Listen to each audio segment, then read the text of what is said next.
everybody, and welcome back to Crime in Sports. Yay! Oh, yay indeed, Jimmy. Yay indeed. My name is James Pietragallo. I'm here with my co-host. I'm Jimmie Whisman. Thank you, folks, so much for joining us today on another crazy edition of Crime in Sports. Can't stop. Won't stop giving you crazy stuff. We just finished up our 5-parter on Eamon McGee, the Irish boxer who that only scratches the surface because, I mean, there's so much conflict and crime and messiness. He's a lot. And then next week, we are going to start a series on Randall Woodfield, the I-5 killer. Now, we did a one-parter. We did an hour and like 30 minutes on a guy who's a serial killer. I mean, he killed a lot of people, and he's a monster. And that was like in our first year of the show. Like so. Fourth episode. Yeah, it was like 54, I want to say. Was episode it? 50. Yeah, it was in the 50s, but still, that was the first year. We didn't, you know what I mean? We weren't doing kind of more long form or whatever. So this time, we're really going to get into the nuts and bolts. It's going to be disgusting. Absolutely gross. So buckle up for that. Definitely head over to shutupandgivememurder.com. Get your tickets for Small Town Murder live shows starting up back in the fall again. A lot of them are sold out, but you can still get tickets for DC. You can get Philly. You can get Irvine Improv, and you can get Seattle. That's what we got, I think, at this point. Everything else is pretty sold out. So do that and come hang out with us and get all your merchandise. Shutupandgivememurder.com. Then bring yourself on over to Patreon. That's what you want. Patreon.com/crime in sports, just like the name of this show. Anybody $5 a month or above, you are going to get way more than $5 worth. We'll tell you that much right now. Right. You are going to get immediately upon subscription hundreds and hundreds of episodes to binge on that you've never heard before, back bonus episodes, and then you get new ones every other week. One crime in sports, one small town murder, and we just say take it all. There you go. There you go. Have all of it. We're not parsing. You get this and you get that. $5. Here you go. It's like, you ever see like if you're driving in the middle of nowhere, there's like a big pile of shit that says free manure, but it's not manure. Imagine if that was something good. Yeah. Imagine if those were pizzas and it just said free pizzas and you just walk up and take a box and walk up. That's what we got going on over there. So do that this week, what you're going to get for Patreon for Crime in Sports. We're going to talk about the Liver King. That lunatic. Basically, you could tell he wanted to be a wrestler, and he did. And he did just as much steroids. And I thought he was dead, so we'll talk about how he's still alive somehow. So funny. Then for Small Town Murder, we're going to just get into some weird alien stuff. We're just going to get into some strange stuff. Can't wait. People like who were like alien whistleblowers are getting murdered. There's all sorts of weird. So we're going to go down a conspiracy hole with these aliens, and it's going to be fun here. So that'll be a good time. Patreon.com/crime in sports is where you get all that. And you get a shout out at the end of the show where Jimmy will say your name. Oh, for sure. We don't know how it'll come out or if you'll recognize it, but he'll say it, damn it. So there you go. That said, let's do this. Let's dive into our guy of the week here he's a very recent guy. So he's a new guy because we were doing, older stuff, and now we're going to do a very recent one. This is Isaiah Dwayne Buggs. Isaiah Buggs, Buggs. You ever heard of him? NFL player? No. Like up until I want to say like last year, pretty much. Like Buggs, Buggs. Isaiah Buggs, big guy. Nickname, Pooh Bear. Okay. Now, of all we know about Winnie the Pooh Bear, he's pretty calm. He's mellow. Yeah. While some of the things are happening this week, I want you to keep in mind, just keep Pooh Bear, Winnie the Pooh Bear. Keep that in your head as it's going on. That was the updated one, wasn't it? Oh, yeah. That's that was when DuckTales was out. Yeah, of course. I don't remember the original Pooh Bear song. It's probably it feels slow like it would and have been boring. real slow and solemn. Slow. Yeah, like post-war English shit. All real, with like a sad piano in the background. Some of us are dead and we have no food. Winnie the Pooh, Winnie the Pooh. All the leaves are brown. What? Yeah. That's California dreaming? It sounds fucking terrible. On the song, no, they're saying all the leaves are brown here where I am. Oh. He's California dreaming because he's sitting in a shitty place. And then I thought he was describing California. No. And the sky is gray, and the sky California sounds dreaming. Great. And then after all that, he goes and fucks his daughter for a bunch of years. That's how the song works. Because if you know anything about John Phillips, the whole meaning of song. That makes it a little more dark. It's someone sitting in Ohio somewhere wanting to go to California in the mid '60s, and be a hippie and run around and and then fuck your daughter for a long time if you're the guy who wrote and performed the song, because that's what he did. Poor Mackenzie Phillips. That book was harrowing. So her story is crazy. Oh man, you want to hear a story? Listen to the audio book. She reads it herself too, and it's like, holy shit, what a story! What a story, Mark. Is the other Wilson Phillips girl? Is that her? Is that her sister, China? I don't know if that's her. The Christ, I am very confused with who's a Phillips and who's a Wilson and how they all got together. I'm so confused by all of that. I think she is, and if she is, that's fucked up, man. All I know is it was fucked up to make the fat one wear a business suit on the beach while the other one wore a sports bra. That was just messed up. That is not very cool. Here's your wardrobe, ladies. Oh, thanks. Yeah. This is great. It looks like I'm going John to a funeral. Phillips is her dad. Okay, well, I wouldn't be surprised if some bad things happen to her based on what happened to poor Mackenzie there. That is crazy. And she's got like some weird situation with her husband too. It's so crazy. Well, think about the house thing. Yeah. She grew up in a bad place, man. Jesus Christ. California dreaming. Scary. Oh, boy. All right, so Isaiah Buggs here. Somehow we got way off the track on before we even introduced him, really. We didn't even give him a date of birth yet, and we're already let's investigate John Phillips' daughter fucking. That seems better. And is that the same? Is it John Phillips? Is that the same guy? I thought so, yeah. I think so. Isn't it? I don't know. What's the other girl's name? Mackenzie? Yeah, that is She's her. one day at a time chick who, and he's the... It might be a different dad. No, different mom, right? Different mom, possibly, because he's the Phillips. He's the one that goes through it there. Yeah. Yeah, it's a different mom than her. That's why Mackenzie Phillips looks the way she does. That's why she looks way different than the other one. She does. Yeah, so they look very different. Very different looking sisters. Yeah, China looks great. She's still fucked up. That's too bad. I'm sure. Yeah, if that's her dad. Oh, dude, I'll tell you later. It's crazy what she does. She was living separately from her husband, one of the Baldwin brothers, in L.A. They were living in I heard about that. And then they were FaceTiming each other and putting that on the internet in the most they're nuts. The least couple conversation. It was crazy. That is crazy. And she's incredibly religious now too. Oh, right, perfect. Moving on. Sorry. Perfect. She's doing that. Crazy. That'll fix it all. Yeah. I'll go from one crazy to the next. Perfect. Yeah. So Isaiah's born August 24th, 1996. Okay. Jesus, he's young. Young man. So he's a big guy too. He's going to be 6'3", 335. That's a big guy. Yeah. He's from Ruston, Louisiana. That is where he is from. That's where he's born here. It's very hard to find somehow. I don't understand how someone can be so young. Yeah. He was just born. He's not even 30 years old yet. Yet somehow it's like this cloudy background on his family. And I'm like, how? It just happened. What are we talking about? Ace of Base was out when he was born. What are we doing? Yeah. Wu-Tang was almost releasing their second album at that point. Pooh had an upbeat song. Pooh Bear, Winnie the Pooh Bear. So we think maybe his parents are Joe and Leela Buggs, but that might not be true. All right. We don't know. We're not sure. He's got parents. We know that. He's got parents that he's spoken about and said that his mother is very important in his life and had motivated him, and he owes her a lot, but not enough to name her publicly, apparently. not enough to tell us who the fuck she is. Yeah. So here's what we know. This is the facts that he has given us about the Buggs family. Okay. The mother, he spoke about his mother, major influence, particularly in football somehow. I don't know. Yeah. She's teaching him some stuff.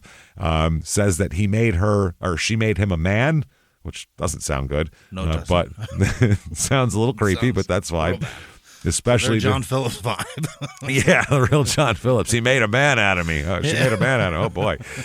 And I guess he was one of I guess there's 3 brothers in the family, and he's the only one to graduate high school. Oh. So, yeah, he said, I guess mom didn't take as much interest in the other 2, apparently. Evidently not. Just him. So he said he's the youngest of 3 brothers and the only one to graduate high school and then obviously to go to college. Again, sure. One follows the other. He said... Yeah. I don't think there was any accepting if you didn't do the other one. Probably not, no. Yeah. He said, quote, being the youngest of 3 boys, I was the only one to graduate high school and now about to graduate college. As obviously, we know when this quote came from. He said, every time I step out onto the field, it's for her, meaning his mom. He says, no matter where I'm at, she's always first. She's the first woman in my life. That's not going to change. Anything I do will be for her.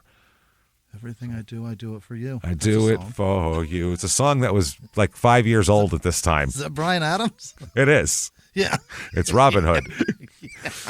So Master Antonio's in that video. Oh, yeah. Which was literally 5 years earlier than this guy was even born. Than he was born, yeah. Which is still crazy. He's quoting it. He loves He's it. quoting it, though. Like your love. Terrible. Fucking terrible. So, boy, was it on every 5 minutes. Jesus. It was on for everybody's mom to enjoy because that's all it was shit that old people liked when you were a kid. He was genius, too, because he got play on VH1 and MTV. There's very few that could pull that. He could. He pulled it off. Yeah. He got both of them. He pulled that. He sold a lot of albums, that guy. Yeah, he made a shitload of money. Yeah. What the talent to sales ratio there is might be the farthest out of whack next to Don Henley that maybe has ever existed. Yeah. And sex appeal, too, because he's a tiny little ugly man. He's a tiny little Canadian guy. He doesn't seem, there's not much to him at all. Oh, and he crushed it. He crushed it. It's because he's got a little bit of this in his voice. A little bit of rasp. That's all it is. It makes him sound like collar in his voice. Yeah. It's the summer of sex. Yeah, he's got that shit going. That's all he needs. He's got it. Just blue collar city trash. Just he's up there in his leather jacket. His voice sounds like pack and a half a day smoker probably for the last 30 years since he was about 12. Yep. You know what I mean? He rolled him up in his sleeves when he was a kid.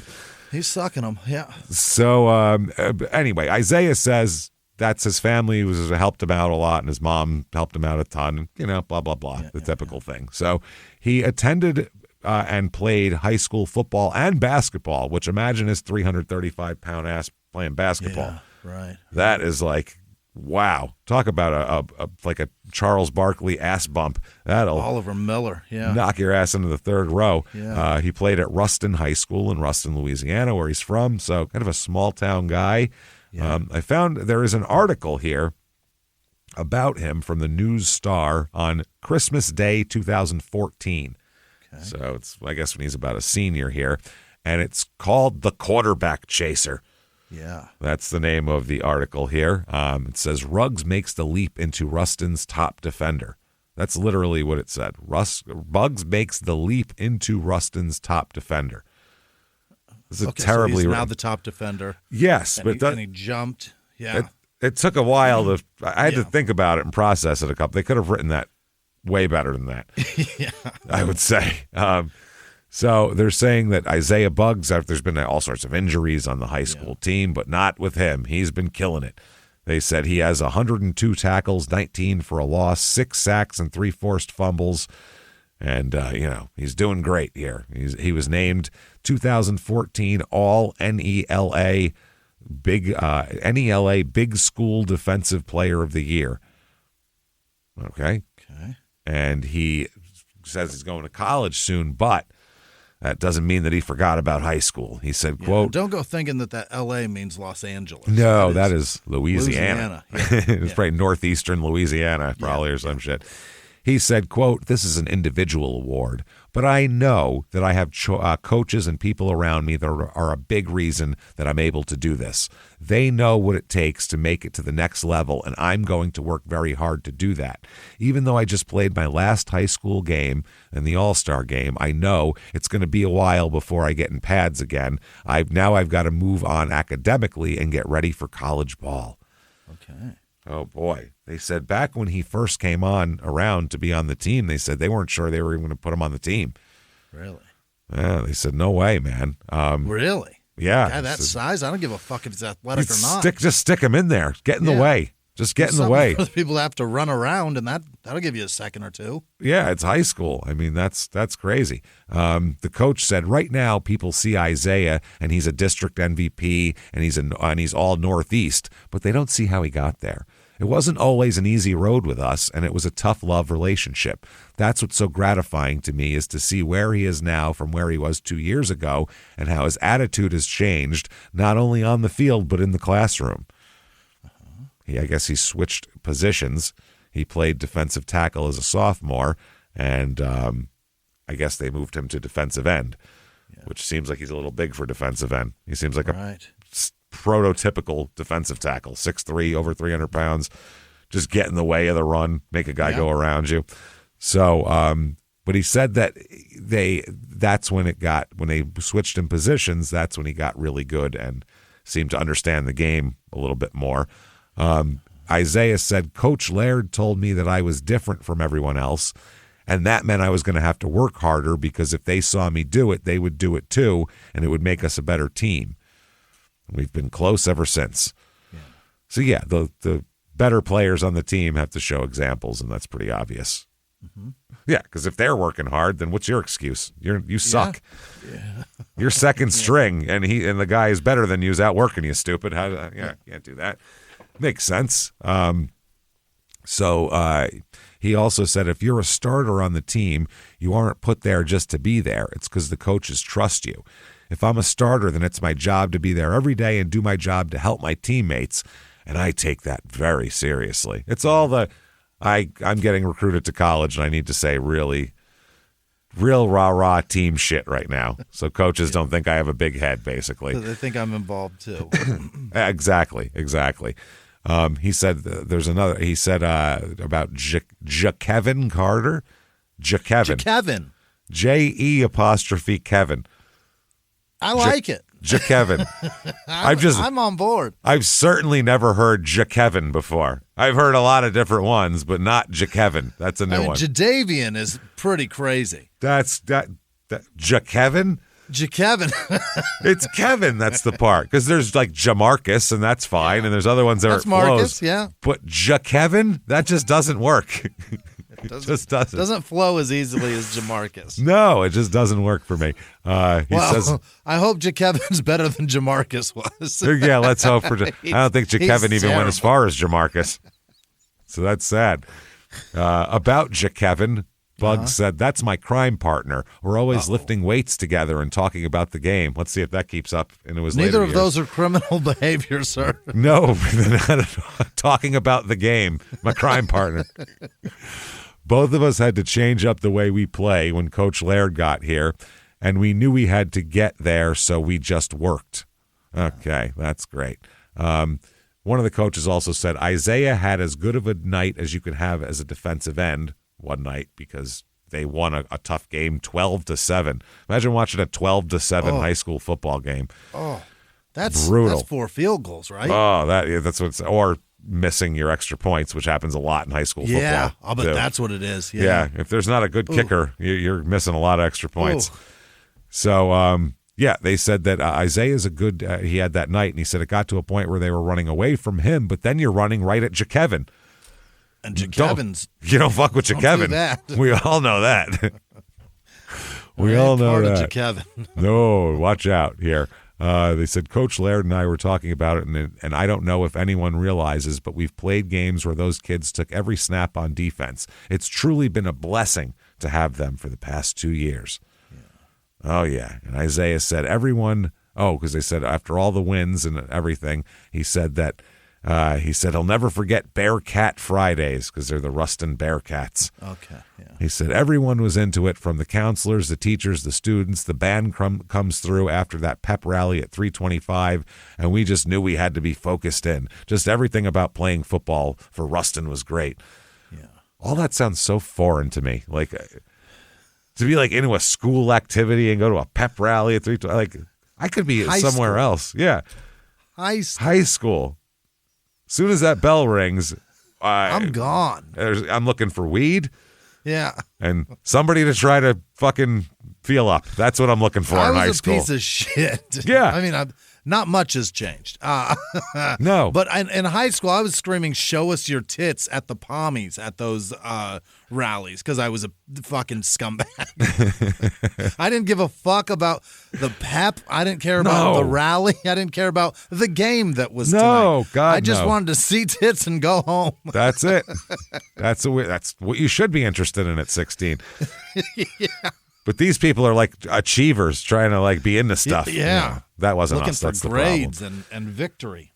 So he ends up playing, I guess he's from a small school here, so he doesn't get recruited real big. So he ends up playing in 2015 and 16 at Mississippi Gulf Coast Community College. Oh. Football powerhouse, obviously. Mecca. The Mecca. Never heard of it. No, Gulf Coast Community College in 2015 and 16. During those 2 years, he had 134 tackles and 7.5 sacks. Seems like 2 years of community college. I feel like we could get 7.5 sacks over 2 years in a community college setting. You just slipping by, popping a spin on somebody, doing it by accident once in a while. The quarterback trips over you because he's trying to avoid somebody bigger. You know what I mean? But these are community college athletes. That's what I mean. And they're you should 18. Be dominating. I could probably push an 18-year-old around. Physically, yeah. With my adult muscles, as it said. My man body. 7.5 sacks. Seems like you should have a lot more than that in 2 years of playing defensive end for community college. That's I will toss a lineman around with my booze belly. Yeah. But apparently he gets some attention out of this. Yeah. Because there's an article here saying that top JUCO, junior college, not anything else, defensive lineman Isaiah Buggs commits to Alabama over LSU. Oh, really? So he had the option to go to LSU or Alabama, which are obviously huge powerhouse football programs, both of them. So, that's what he's doing here. They're calling him a 4-star defensive end from Mississippi Gulf Coast Community College, saying that he is choosing. That's a gem for them. Yeah, the Crimson Tide over LSU. So he's only 280 at this point. He'll balloon up nicely later on. But it's muscle. He's also 20 years old. He's 6 fucking 4, 280. That's pretty big. Pretty awesome. So they're saying he was the number 4 ranked as the number 4 overall junior college recruit in the 247 sports composite. Yeah. So there's that. They said he had 75 tackles this season, 10 for a loss with 3.5 sacks. And he released this statement. He said, LSU, thank you for giving me the opportunity to play in my home state. This decision was hard to make, but I will pursue my degree and compete for a national championship with the Alabama Crimson Tide. I just want everyone to understand how hard this decision was to make. Without having a complete coaching staff ready to roll, my family and I made the decision to sign with Alabama. They must have been in between coaches and had a new coach. Thanks for supporting my decision. Go Tigers, meaning LSU, but go in the GEA, the Louisiana way. Yeah. So he announced it on Twitter here too. He had his whole thing there, and he retweeted his own thing and said, "God is good" with 3 football emojis, which is what that's what God's concerned about, really. Is God is good. LSU wins or 3 footballs. Yeah.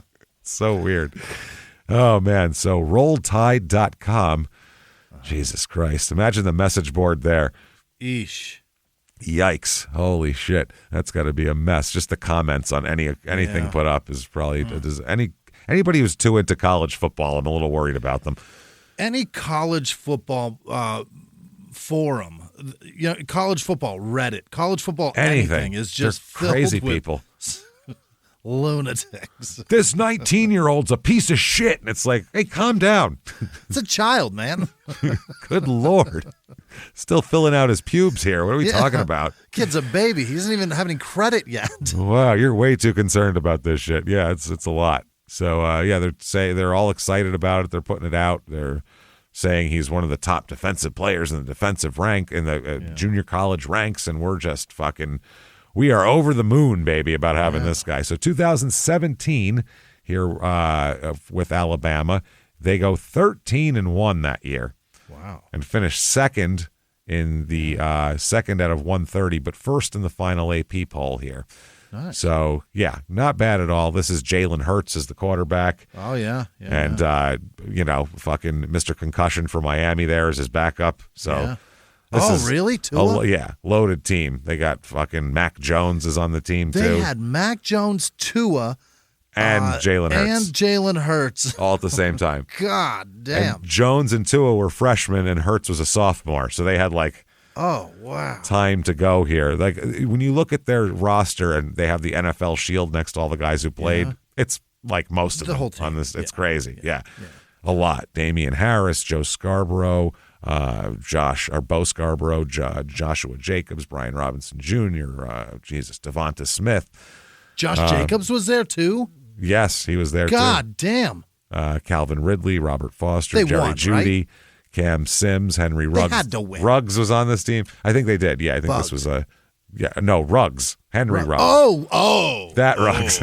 That's a bad guy. That's a different Ruggs. Very different Ruggs. Prison here. Ruggs. Yeah, prison Ruggs. Herb Smith, Tyrell Shavers. Jesus, this is wild. Bradley That's Bozeman, crazy. Deontay Brown, Lester Cotton. There's so many guys. If It's I gotta read them be all, half the team. If you don't compare the Miami, it's probably the best college football team ever, right? That's pretty badass. It's not bad. They lost a game somehow. Raekwon Davis. Someone named their kid after Raekwon because they're born in like 96, and it's the same spelling. Raek. Oh wow. WON. Yeah, Raekwon. Dude, I would. That's so super rad. lucky they weren't a fan of the RZA. That would have been a tough name for the kid. I can't go running a little white kid Can't around do that. named Raekwon. Can't call him Ghostface Davis. That's not going to work very well. So we're like, Method Man Whisman. it's just tough. It's a tough one.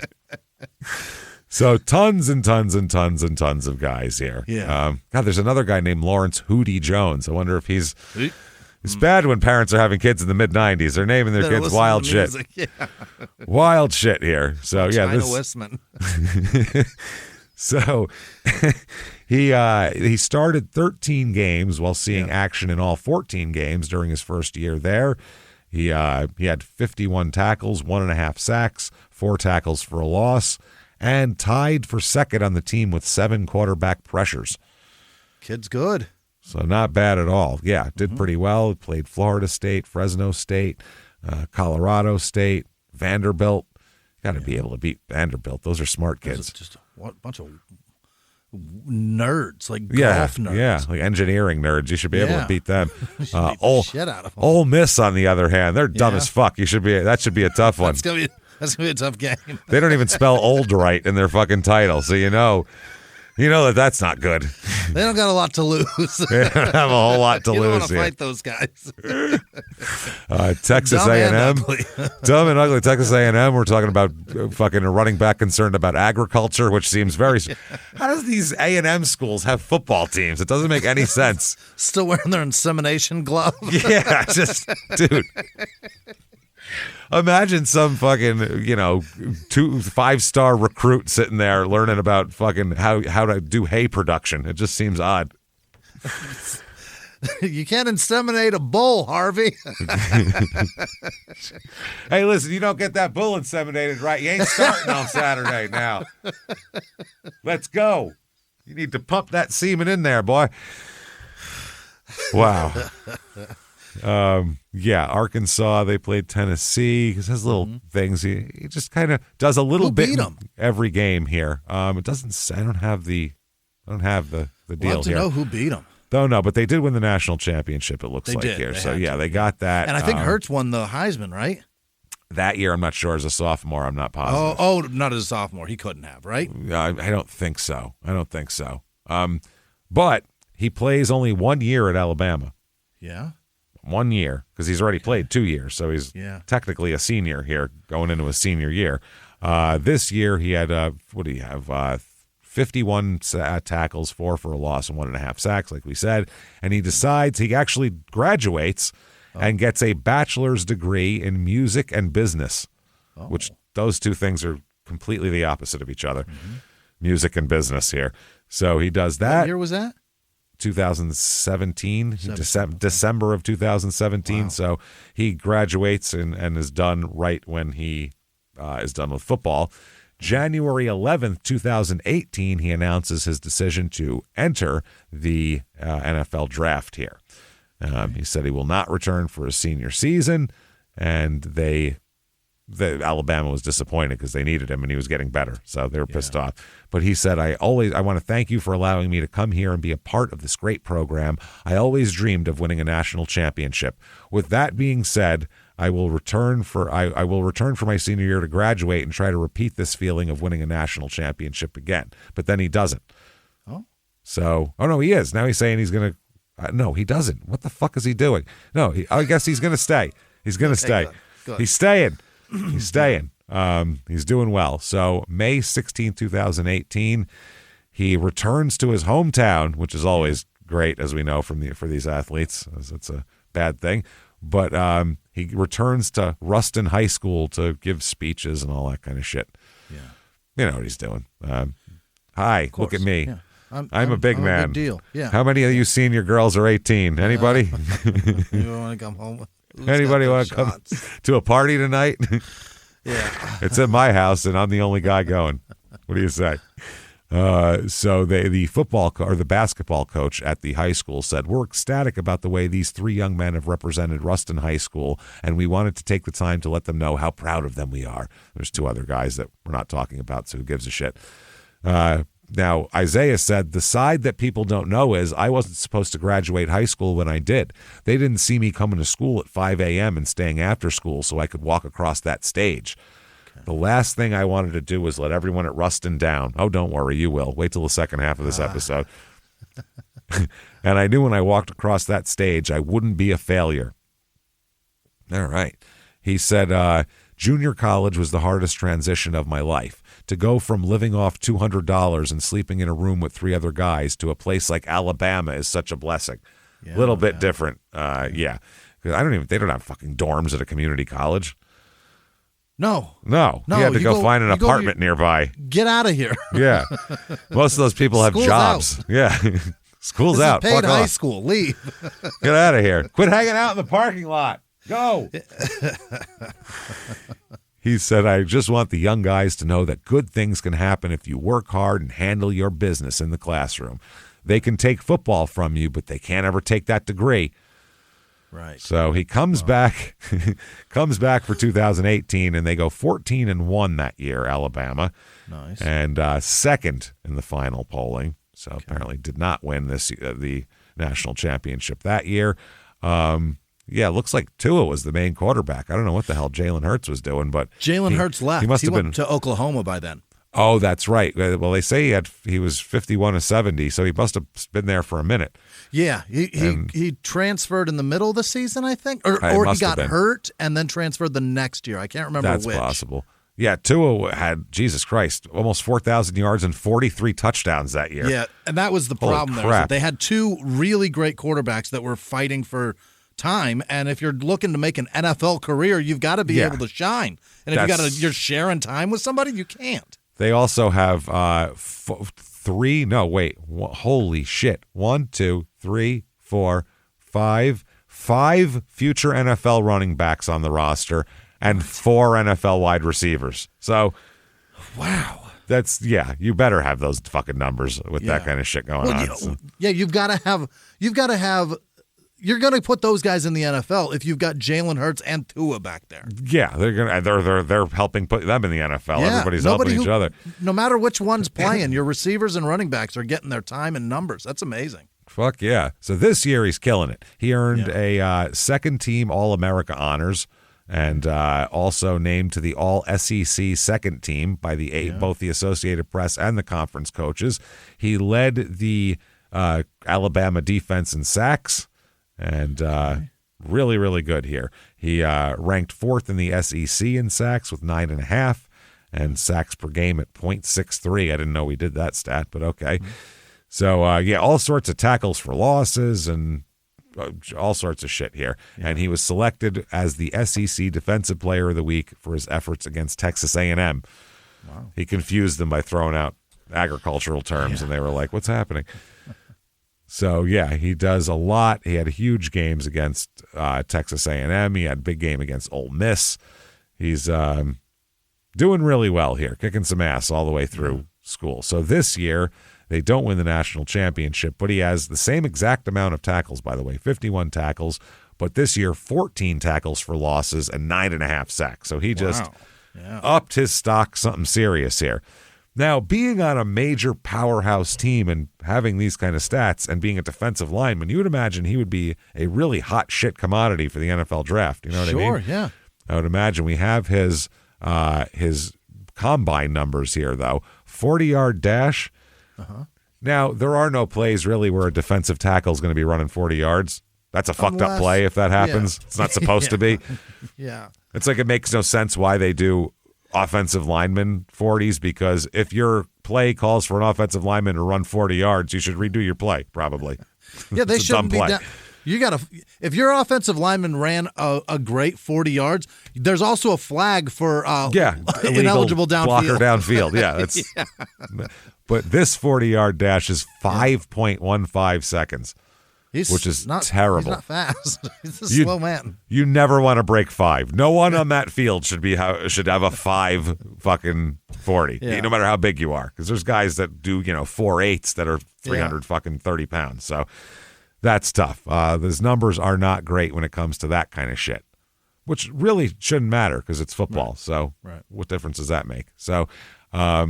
Anyway, they're projecting him. The Montgomery Advertiser newspaper in 2019 is projecting him as a round 4 to 7 pick. They said he's a natural run stopper, and his ability to stay around the ball and often take advantage of the pressure created by teammates could make him an ideal fit for a pass rushing interior lineman. Here is an NFL analyst on him. Quote, Buggs is a base end with interior experience thanks to Alabama's diverse personnel groupings and fronts. Buggs might be targeted as a 4-3 power end who can reduce inside as a rusher, but has the body type, play strength, and quickness to make a full-time transition to a 2-3 technique as a 1 or 2 gapper. Let's not make it complicated for the folks at home, everybody. Right. He will need to play with a more consistent resolve, but has the talent to become an eventual starter.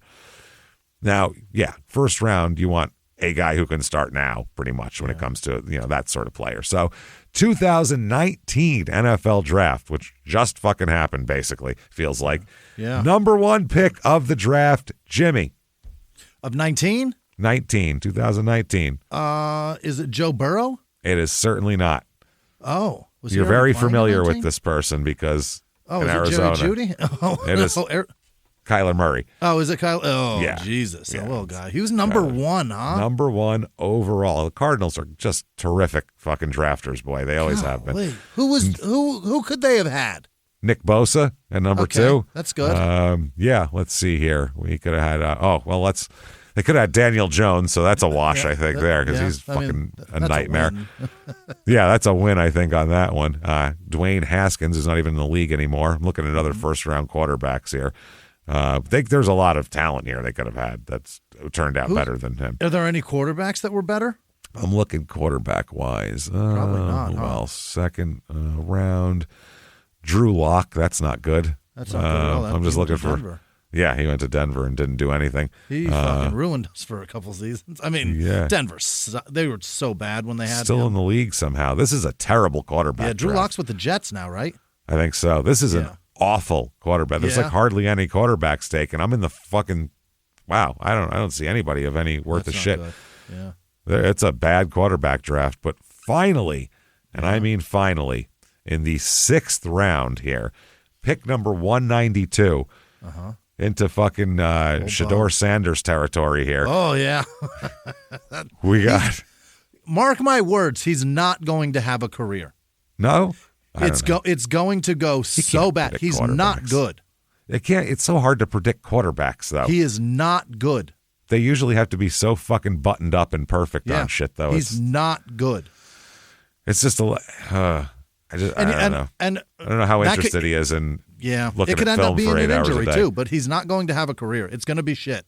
I don't know. It's quarterbacks, like I said, you have no. I'm convinced of it. It's so fucking. Oh, I get it. It doesn't look good, but no, especially if they're like, oh, he could be a starter for the Browns. Is that good? Of course it's good. Traditionally, when has that been a good career move for anybody? Let's talk to Tim Couch teams, and see what he thinks about it. There's 11 teams in the league begging Russell Wilson to keep playing. That's crazy. Yeah. Tiny, mediocre Russell Wilson. So what do you think? Yeah. So the Pittsburgh Steelers take Isaiah Buggs. Really? Here. Pooh Bear, Winnie the Pooh Bear. He's going to Pittsburgh. That's right. Okay. So everybody's here's the Pittsburgh Post-Gazette after the draft, and they say the idea of drafting him was to get another versatile player up front who can play tackle or end in the base 3-4 defense. They said that he arrived in Pittsburgh at about 320 pounds, which was way over fucking weight. But they said after some work, he did the voluntary, the mini camps and all that shit. Yeah. He's down to 295, but they said he still has some work to do. He's fat and lazy is what they're saying, so we're got to work him out a little bit.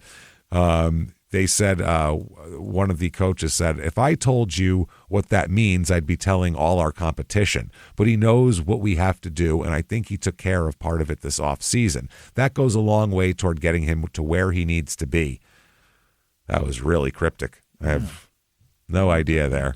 Yeah, so they're saying hopefully he can actually make the roster, because in the sixth round you're not guaranteed shit. So they said though they waived another guy with an injury, so that's going to bode well for him. He could make the team. I'm going to say it right now, Jimmy. Here we go. Grace. This is Grace right here. Yeah. He's undrafted.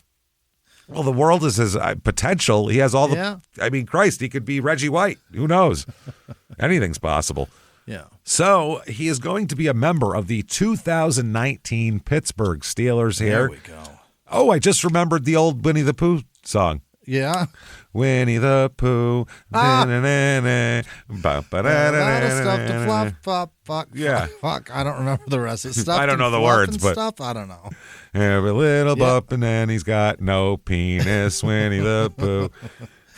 So wearing a t-shirt with no pants. It's not sexual assault because there's no penis. He's just a bear. He's got no penis. Don't worry, he won't rape your kids. Bump, bump. Roly-poly, silly old bear. Is that how it goes? I think that's it. Possibly. That sounds about like silly old bear rumbly-tumbly. is the end of it, yeah. That sounds right. So he's on the Steelers here. They are 8-8 this year.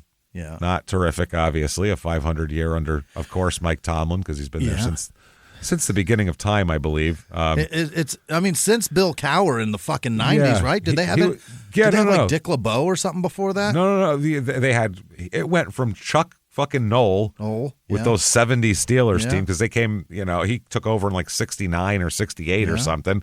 It went from him to Bill Cowher. Really? And the Steelers have had like fucking four coaches in the last 40 years? In the last 60 years. They've had like four coaches. Damn. All the coaches last for 20 years there. The family's conservative in how they do things, and they don't think firing a coach every time something's going on is the way to do anything. Well, Tomlin also hasn't had anything under 500 ever. No. Well, they have a shitload of fucking trophies, so it seems to be working. How many does Jacksonville have with their 4,000 coaches in fucking 30 years? So, Cleveland. That's what I mean. Tampa. I guess there's something for stability, something to be said for that. So anyway, here we go. This team here, nothing special. They're 8-8, but he played in 8 games and had 3 total tackles, so doesn't do very much this year. He's a total reserve, only in 8 games, for Christ's sake. Situation guy. 2020, though, the Steelers go 12-4 right that year, which is pretty goddamn good, and lose in the wild card round of the playoffs. Yeah, to Cleveland. Oh, to Cleveland. You have a 12-4 season, then lose the wild card game to Cleveland. 97% of the teams fire every fucking body involved in that. Yeah. And not here though. But that's how that goes. Again, this is like these Pittsburgh teams were weird around this time.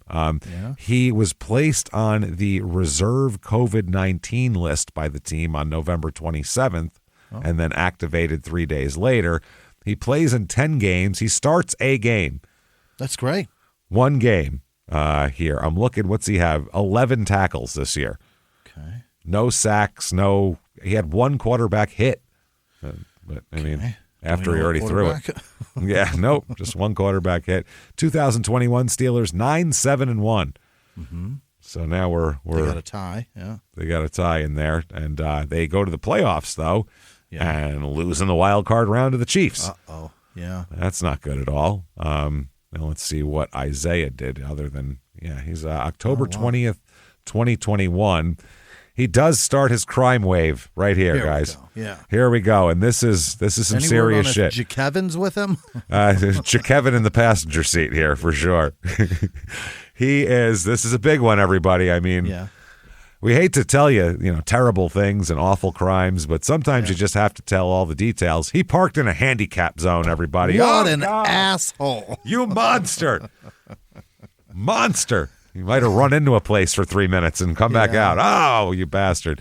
So that is, what date is that? October 20th, 2021. Was there a dog in the car, too? Oh, no dog. And the windows up in August? Just Jakevin. So you got to leave the windows cracked for Jakevin. I feel like that's a law in the state of Pennsylvania. The AC's on, there's treats. Jakevin is fine. Jakevin's fine out there. I left the AC on. He has a big gulp. He's doing fine. Don't worry about him. And a thing of bugles. He'll be okay. November 15th, 2021, he is, again, has a parking issue. Uh-oh. A lot of guys we have like, going 110 and a 60. They have, all crazy moving violation. Yeah, he just doesn't park it in the correct place ever here. He gets a ticket for illegal parking where official signs prohibit. So where it says no parking, he parked. Right. He feels like he's like a doctor at a hospital. He just parks. It's a spot. Wherever. I'll leave it there. Yeah. Handicap spot, no parking. My car. I'm on this. But if you live in Pittsburgh and you're on the Steelers, don't you think like I'm on the Steelers? Yeah. Pittsburgh's a small city. What more do you have than the Steelers? We're the biggest fucking thing here. Let me park where I feel like it. There's like 53 guys. We should be able to park where we want. Whole town is painted our colors, for Christ's sake. Yeah, everything. All the other teams have to have our colors even. We own this motherfucker. You want to fit in around here, you've conformed to yellow and black. I feel like just hand out 53 parking passes to these guys to just you Steeler player, and you're allowed to park wherever. November 19th, 2021. So just 4 days later, after this great no parking incident, he gets another ticket for illegal parking where official signs prohibit. Isaiah, you can't park there. He really loves no parking. He just parks. It seems like he parks where there's no parking more than where there is parking. Doesn't make any fucking sense at all here. I don't understand it. So this year, anyway, he plays in 10 games for the Steelers. Okay. And starts 6 of them, actually. Hey. So 6 starts, not bad. 17 total tackles, no sacks. Nothing much going on, so it doesn't really produce very much. And January 8th, 2022, right after they're bounced out of the playoffs, he is released by the Steelers. Okay. Released. And then 9 days later, he is signed to the practice squad of the Raiders. So, Raiders practice Park squad. Anywhere you want here. Yeah, we don't give a shit. Go ahead. July 22nd, 2022 here. So, into the training camp season, well into it. Detroit signs him. Oh. So, Detroit Lions here. Already bouncing around. Here we go. He's already bouncing around. He's a 6th round pick. So, that's what's going to happen. But the Lions think of this as a kind of a little coup to get him. You know what I mean? Because he's got some experience. He's better than drafting some other guy in the 6th round and not knowing what you have. So they say he's a true interior defender. And I guess 2 weeks earlier, they had a guy in their starting defensive line who just retired out of the blue. Oh, no. So they need a guy, basically, and he's got some experience. So they're like, what the hell? Why not here? So they do it. They sign him. They call him a strong, powerful player. Yes, he is. So anyway, 2022, he's on Detroit. Yeah. They're 9-8 because they're Detroit. And they're mediocre most of the time. That's kind of how they do things. Until they got this Aiden character, and this kid is so fucking good. Yeah. Well, now, too, they do all sorts of weird plays, and they're like, gadget plays. All sorts of weird shit like that, which is fun to watch. I don't care about that. That's cool. Detroit's storied for having one unfucking believable player. And not surrounding him with anybody. Anybody at all. One guy who's maybe the best ever at what he does. From Bobby Lane to Barry Sanders, they're not going to give you shit. And then Megatron, and you get nothing still. You can't even get a quarterback to get him the ball. Nothing. Fucking It's rough. terrible. Yep. So, this year, Detroit, I'm not going to go through Detroit's roster because I don't give a fuck about Detroit's roster. He played all 17 games, though, that year. Wow. 13 starts. Wow. So, they have some faith in him. 46 tackles with 1 sack, 10 quarterback hits. That's starting to sound like an NFL player here. He's doing it, yeah. Not bad. A forced fumble, Great. 2 passes defensed. Really Just good. needs to be in Detroit, man. That's all. Maybe he's indoors. He wanted to be indoors. That is nice. More of a house cat, maybe. He didn't like the cold. I like the turf. Yeah, well, if you're from Louisiana and you played at Alabama, you probably don't like a December Pittsburgh day that much. Yeah. Detroit's probably suits tough. you better. That's tough, yeah. So they and then March 13th, 2023, after this season, the Lions re-signed Bugs. Oh. Yeah, they re-signed him, terms not disclosed, which means he's not getting paid a whole lot. Right. Because if the terms are disclosed, they want to show all the other players how Brag. Yeah. their largesse that they have here, and now they're not. So the 2023 Lions, 12-5 this year. Yeah. Pretty impressive. This is only 2 years ago, so Yeah. I mean, they've been pretty good for the last few years. They have. They just can't put it together at the end of the season, but they are very good.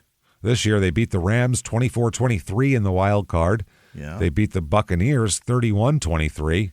Give it up 23 there. And they've got Goff now, right? That's who they I think he went. Yeah, he went there. Yeah, he's for terrific. The Rams. For them, yeah, he's doing great. Yeah. He lost then they lost the conference championship in 34-31 against the Niners. So, and the Niners, of course, went on to not win the Super Bowl. Yeah. So there we go. So this year, let's see what he does. He is 10 games he plays in, only starts 3. Okay. Not great. Only has 12 tackles, 1 sack. Not exactly, setting the league on fire here. Right. So on January 2nd, 2024, and this is when they're going to the playoffs, actually. This is pre-playoffs. Mm-hmm. They cut him for the playoff run. Oh, no. That's not good. That hurts. We need to shore it all up. First of all, get rid of him. Get rid of his fat ass, first and foremost. In the playoffs, we need to get rid of this. Don't need him. They got him. They do that. They waive him. So then 2024, on January 4th, 2024, so 2 days later, the Kansas City Chiefs signed him to the practice squad. Okay. So they're going to the playoffs too. So somebody wants him for a goddamn run. They're saying at this point he's about 335 pounds. Dang. That is pretty goddamn big. That's a lot of man. That is a lot of man. So February 14th, 2024, he signs a reserve/future contract with the Chiefs. Mm-hmm. I don't know how that even works. A future contract? Yeah. I don't know what's going on there. But they might want to reconsider that because on May 31st, 2024, Bugs is accused of dog cruelty in Alabama. What did he do down there? Not good. Some dog cruelty. He's accused of animal cruelty in Tuscaloosa, expected to face misdemeanor charges. They cite a civil document here. They say that it reported there was the petition said that a dog was found left on the back porch of his home. The pit bull here was surrounded in feces with no access to food or water. Yeah. Asshole. Yeah. So the police and animal control searched the home and also found a Rottweiler mix in a metal cage without access to food or water. God. So they were seized, found to be malnourished, emaciated, and neglected. You piece of shit. What do you fucking... Yeah. Why do you have mean to dogs for? Take care of them? Yeah, what the fuck do you have them for? Just to keep them in a... That's ridiculous. So the petition said the home, which investigators later learned was rented by Isaiah Bugs, appeared abandoned when police and animal control went inside. He just left his dogs behind. Just moved out of the house and left animals there? It's disturbing how often that happens, by the way. Does that happen a lot? All the fucking time. No. all the time. I was just reading an article the other day about these 2 dogs that were somebody moved out and just left their fucking dogs in an apartment. And so, yeah, they do that all the time. They figure someone will do something with them. That's unbelievable amount of scum there. And those people are just allowed to have kids, by the way. They're allowed to have kids. Think about that. Yeah. If I catch you doing this, immediate vasectomy. It's done. For sure. Yeah. Done. You're not allowed to reproduce. You can't take care of fucking dogs, which are 8% as hard to take care of as kids. So you're not allowed to have any of those. How often does that happen? I will tie your tubes in my driveway if I find this shit. We'll do it right outside in the front yard. I don't care. That's fucking nuts. They said the pit bull was euthanized after becoming increasingly aggressive and failing heartworm treatments at the shelter. So it was sick. No.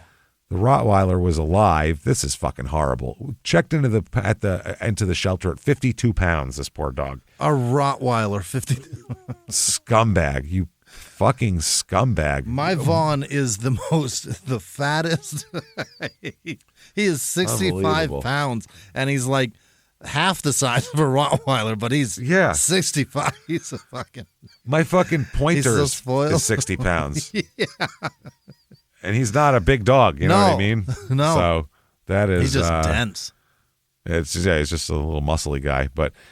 That is crazy. Now, Bugs, quote, vehemently denies the truthfulness of the allegations against him. Mm-hmm. And they said the city of Tuscaloosa's decision to file charges was an effort to, quote, besmirch his name and reputation in an attempt to force him to close his, quote, King's Hookah Lounge business in the city. So he's saying... They're trying to get him to close his hookah lounge, so they are making shit up to make him look bad publicly, so the public will want him to shut down his business too. But so they can't they say, emaciated his dog, apparently. Yeah, they can't say you had an emaciated dog on an abandoned property if that's not true. that's I guess they can. They can accuse him of it, and he can fight it in court. But I mean, that seems like slander. I don't understand what kind of setup that is, though. Like, we want him to close his business. I got an idea. Okay. But he's been charged with it, so that's not good. That's not good at all. I would say not. So they were saying that this isn't good for the Chiefs because their receiver, Rashi Rice, I can't remember, faces 8 charges after he admitted to being the driver in a recent high-speed crash on a Texas highway. And also they had the Harrison Butker shit, just him being alive is a fucking annoyance. So, also an offensive lineman here was arrested and charged with possession of marijuana, which is ridiculous because, he was arrested in Kansas. I was like, it's legal in Missouri. What the hell's going on? But he was in Kansas. That's so stupid, man. I crossed this line. Now what I have is bad, and it was fine 5 minutes ago. 500 feet ago. Andy Reid said, we don't want these things, obviously, to happen, but things do happen and you work through it. And my thing is, it's important that you learn from it and that you end it. So that's important. Well, I think he knew. Yeah, that's my son. He learns from a lot of shit. He's always learning, this guy. Like this kid. Just always at the life books.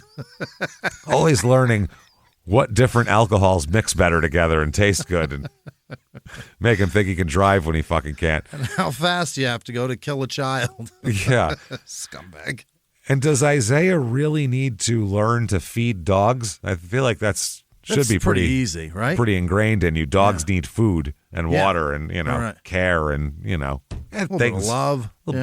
All that stuff, Don't give him heartworms. No, he turns himself in on the cruelty to animal charges here and is released on a $600 bond, which doesn't seem like a lot at all. His lawyer said, under no circumstances does Mr. Bugs condone the mistreatment of any animal. Yeah. Except his own. Disgusted by himself. Yeah. He said that Bugs didn't know they were still on the property. How? Wouldn't you go, where are my dogs? It was in a cage, man. Where are my dogs? I moved in. I see all my stuff, except I don't hear barking at all. Right. I don't hear claws on floors. Where's my best friend? Yeah, that's what I'm saying. I notice if I don't have my dogs. Like I would notice they're not in the house because I'm not being annoyed all the time.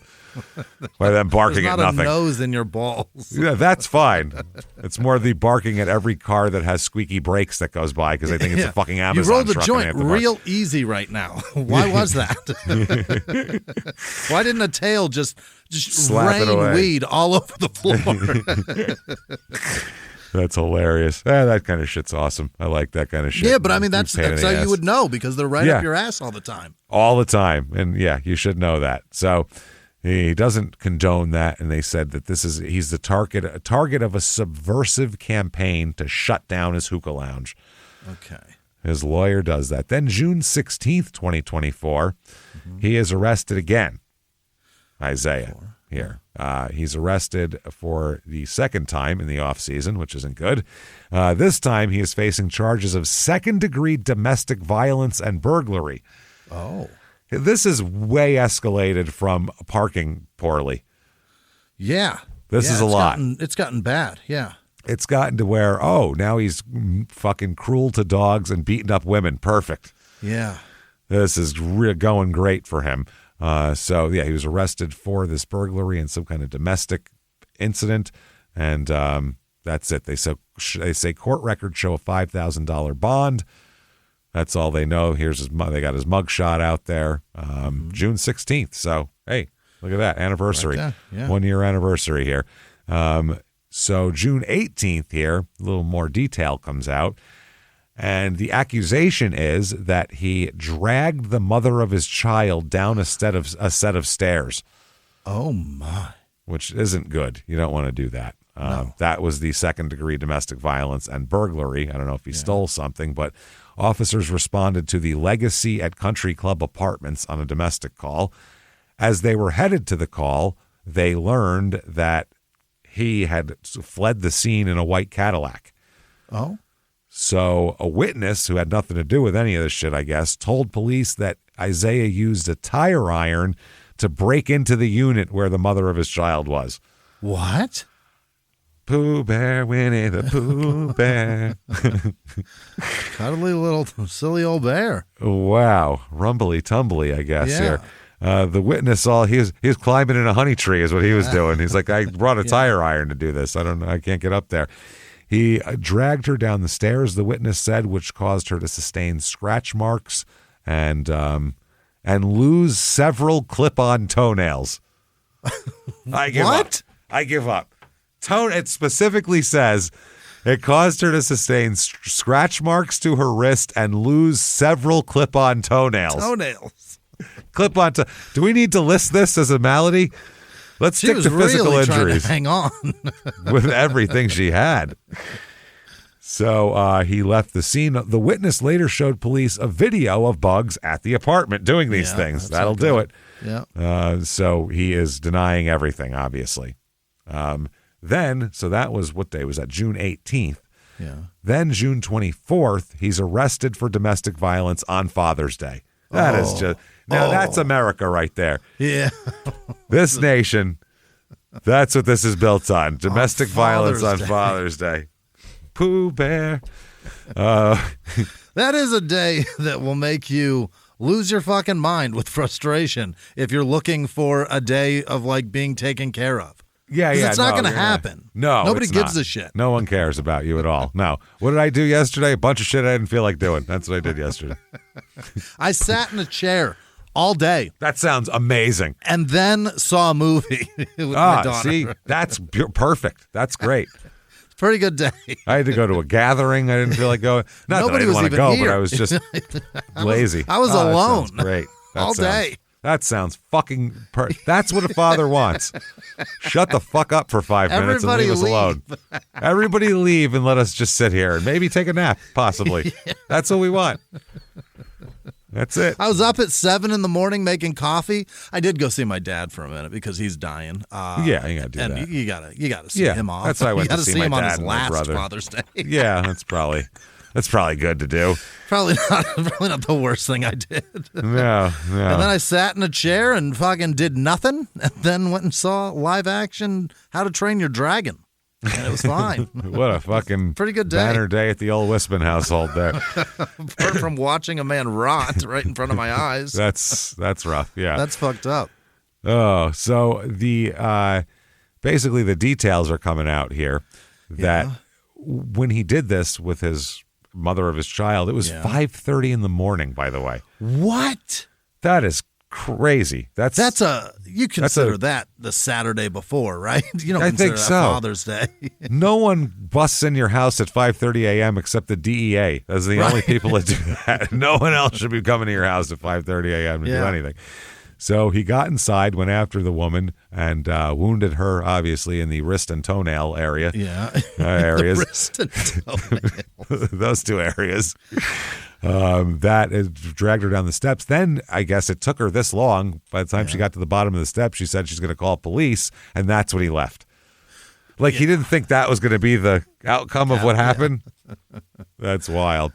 So when officers from the Tuscaloosa Police Department headed to the address, on the way there, they saw Bugs, actually. Oh, yeah? Standing next to a car in a Little Caesars parking lot. Uh-oh. We've heard of those places being bad. Oh, that's not that was great. Pizza Hut. That was Pizza Hut. But here too, you'll just Little Caesars is a good place to stop to wait to be arrested, though. It really is. It's a good place for it. So one of the officers stopped so they could detain him, while another went to assist the victim. So he was booked into jail and placed on a 24-hour domestic violence hold. Mandatory deal, released on $5,000 bond, and then, after taking the animal cruelty case into consideration, it was decided his bond would be revoked, and that's when he got arrested again. Yeah. Because they went and picked him up. They said, never mind, we're keeping you here. So it's kind of rough. Then, that same exact day, an article says the Kansas City Chiefs will be releasing defensive lineman Isaiah Buggs. Not having a good day here. Not having a good day. So he's in bad shape at this point. This is not wonderful here, obviously. Also, the thing that we're going to find that's odd is they're going to take the animal cruelty charges seemingly way more serious than the domestic violence charges, really? Which I find. Which I find in the post event haze of what they've seen of domestic violence in Kansas City. Perhaps take that a little more serious. And the NFL and everything else. It's pretty fucking interesting. So he's kind of fucked here because now he has, if you beat up women, you have one large group of people mad at you. Yeah. If you fuck with animals, you have a completely different giant group of people. Yeah. If you fuck with both of those things, you have two very large, very angry groups of people at you. Yeah. It's not good for him. He doesn't know what to do with himself at this point. He's got to fucking go into hiding, change his name, lose 100 pounds. Do something. He needs help, and he's got nowhere to go. He's just sitting in his house. There's nothing to do.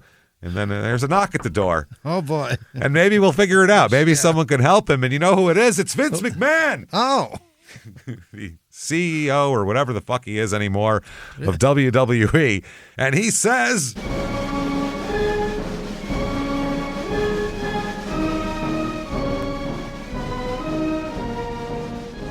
How is it you've come to arrive here? Yeah. You don't understand, Isaiah. It's perfect. It's perfect. You don't need to be a football player. You got to go out there, show your face. This is ridiculous. Here's what we're going to do. You're huge, okay? Yeah. I say I'd like a little more vascularity.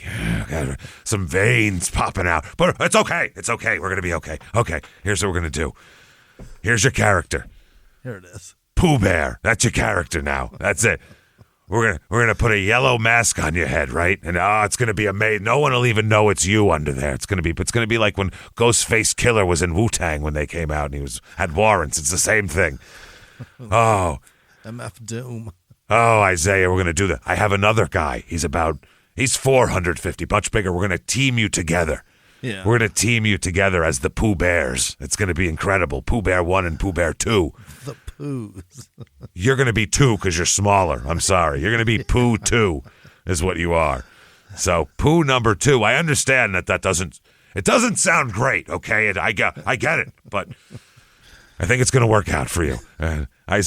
He's listening. I'll tell you what, he's paying attention. And before he knows it, though, poof, in a cloud of 1099s and lawsuits, he's gone. And Isaiah's still bad. Now he's back to square one. He doesn't know what to do with himself here.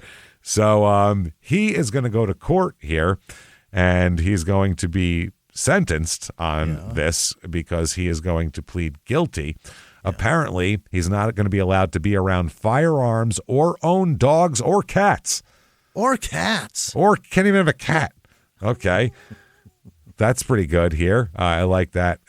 That's not bad. He, by the way, he had a $1,292,500 contract with the Chiefs when they cut him. So that wasn't smart. Contract, right? It's not bad. I mean, for a 6th-round pick who's barely on the team. I suppose, yeah. It's not bad. So he is going to be sentenced to, you, sir, may fuck off. He's convicted on 2 counts of misdemeanor animal cruelty, and he is sentenced to a year of hard labor. What? That'll drop some pounds off you. What? A year of hard labor. Have that? Yes, we do. Ordering him to serve 60 days, and the rest would be suspended for 2 years, quote, pending the behavior of the defendant. So if he fucks up again, they can go grab him, throw him back out in the field or whatever the fuck they do there. So not allowed to own firearms, dogs, cats, ugats. He's got nothing. He says he's going to appeal. Right. This is crazy. He said, this is ridiculous. Hard labor. I'm not hearing a lot of shit about that domestic violence, though. I'm hearing a lot of hard labor. The lady lost toenails. I don't understand it. Yeah, she's picking up Lee press-on toenails all over the place. It's crazy. So the animal cruelty charges, this is fucking ridiculous or crazy. I don't know if it's ridiculous, but April 16th, 2025. Yeah. Just happened. Cruelty charges against him are dropped. Oh. Following discovery of a crucial phone call clearing his name. This is crazy. Oh, maybe he told somebody to get his dogs and they didn't do it? Well, here, let's talk about it. I'm going to read the article. In a lengthy turn of events, animal cruelty charges against former Alabama lineman Isaiah Buggs have been dropped after a man came forward claiming he was responsible for not taking care of 2 dogs that were found starving and malnourished. Okay, now, let's be, I mean, come on here. Someone's already been sentenced. No one's coming forward out of their own conscience to do this. Yeah. What if somebody's lawyer said, if you can find somebody to take the rap for you? Yeah. That's what I'm saying. So this is ridiculous. So the court order comes a day after attorneys provide the court with evidence they claimed would clear his name, specifically a recorded phone call between Buggs, a man named Otis Lee, and an unidentified woman. According to the court records, Lee admitted that he was supposed to take care of Buggs' dog while he was away. The phone call includes the following statements. This is Buggs. I gave Otis 3 responsibilities: take care of the dogs, take care of the house, make sure the house was straight. That sounds like 2 responsibilities. Yeah. That's not 3. Make sure it's straight. Oh, in case it turns gay on him? Yeah, you never know. What is he doing? It was starting to get a little curious, so they had to really... I mean, it made out with one of its friends at college. Yeah. Made out with one of its friends at college. You know, it was a wild night, and they don't know how they're feeling. They have ambiguous sexual feelings at this point. They're not sure what's going on. The house might be by at this point. We're not positive. So they said... he said, I made sure the house was straight. Did you do that to your fullest ability? And Otis said, no, I didn't. So he's this giant guy who thinks he's going to be in the NFL and has, probably a couple of bucks or more than Otis, probably at least. Yeah. And he records a phone call with him where he said, you're going to admit to what you did, basically, Otis, which I don't trust any of this shit. This is what DMX did, and we know that DMX was crooked as fuck about it. He was totally. He super had dogs at his place. Didn't you do this right? Right. Okay. So Buggs' lawyers claimed that Otis here said he had run from the situation because he panicked when he found out how much time was involved. So he just ran away and didn't do anything. Yeah. Now, Buggs' attorney said that following the following June, Buggs had been arrested and charged with domestic violence and burglary, which caused him to be put in jail for 32 days while his bond was revoked.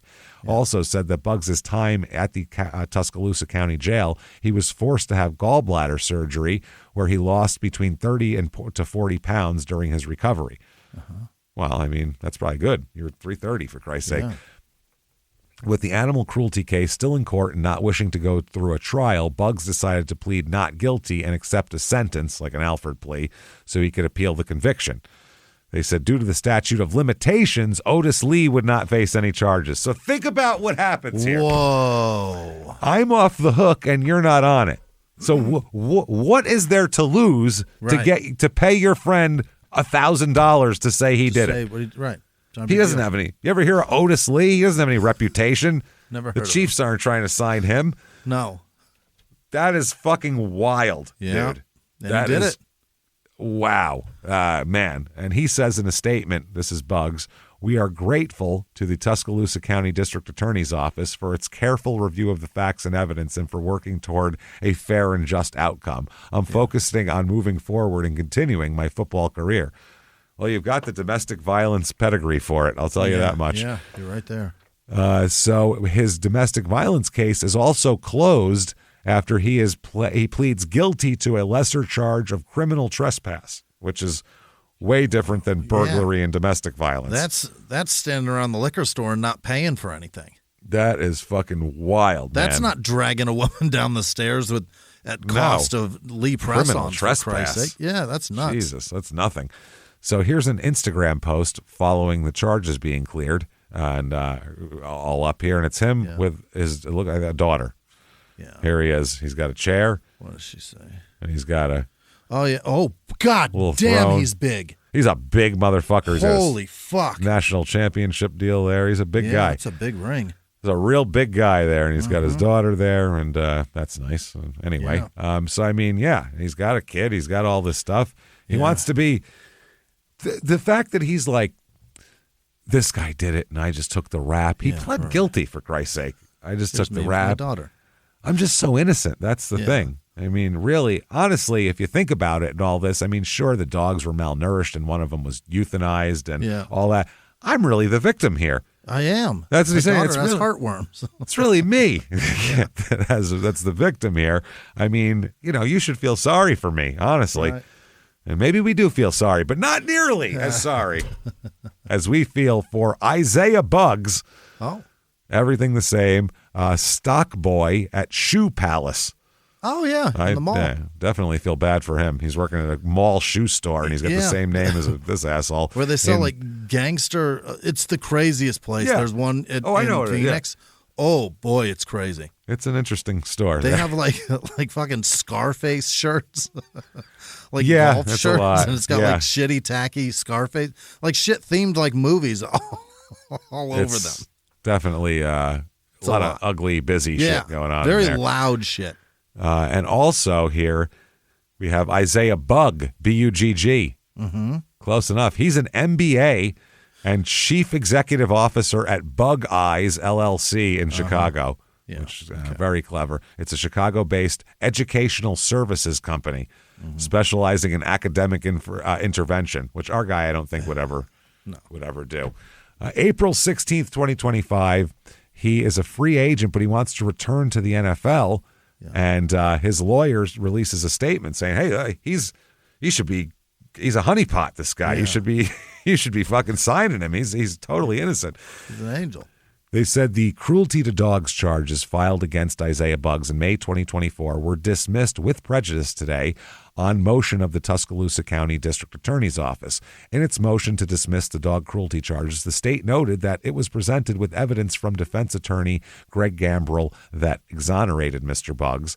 This follows last month's reduction of domestic violence and burglary charges against him. That was part of a plea agreement where he agreed to plead guilty to misdemeanor criminal trespass, a charge that more accurately reflects the nature of the incident. You broke in with a tire iron and dragged a woman down the stairs. How is that criminal trespassing? Beat her in the wrists and Lee press-ons. Bitch, I'm taking your toenails. They belong to me. That is wild. The resolution of these matters brings closure to all criminal proceedings involving Mr. Buggs. He said that in 2024, he entered a stipulate and appeal arrangement where the district attorney with the district attorney's office regarding the dog cruelty charges in court, which the charges were initially brought. This decision was strictly procedural as it allowed Isaiah to secure his release from custody and obtain medical care following emergency gallbladder removal surgery while he was in jail. Isaiah immediately took steps to appeal the case to circuit court, where the matter would be tried in front of a jury if need be. They said, we're grateful that they reviewed the facts now, and obviously this poor bastard is all better now. So on May 1st, 2025, he's not really all that radioactive. A football team wants to sign him. Yeah. A football team does sign him. Oh, which one? One you've never heard of. The San Antonio Brahmas of the UFL signed him. Oh, no. So now he's going to play in front of dozens of people, which is really exciting. Tens of fans. To go from Alabama, which is a crazy football environment. Those people are rabid. Every seat is sold for decades. To Pittsburgh, where those people, I mean, it's Pittsburgh. They have nothing else in their lives there. That's it. So they got that and a marathon bridges. downtown. A marathon that traps us in hotels downtown. So they don't have a lot. That's their, and then going to the San Antonio Brahmas. Yeah. Ugh. That's brutal. So that's where he signs. They sign him to a deal, I guess. Yeah. I don't fucking know what they're doing here. It's going to be hot there, too. God damn. Yeah. San Antonio's hot. Sure He's is. real hot. So he's still playing. They said he's earned approximately $5.45 million in his career, according to SportTrack.com.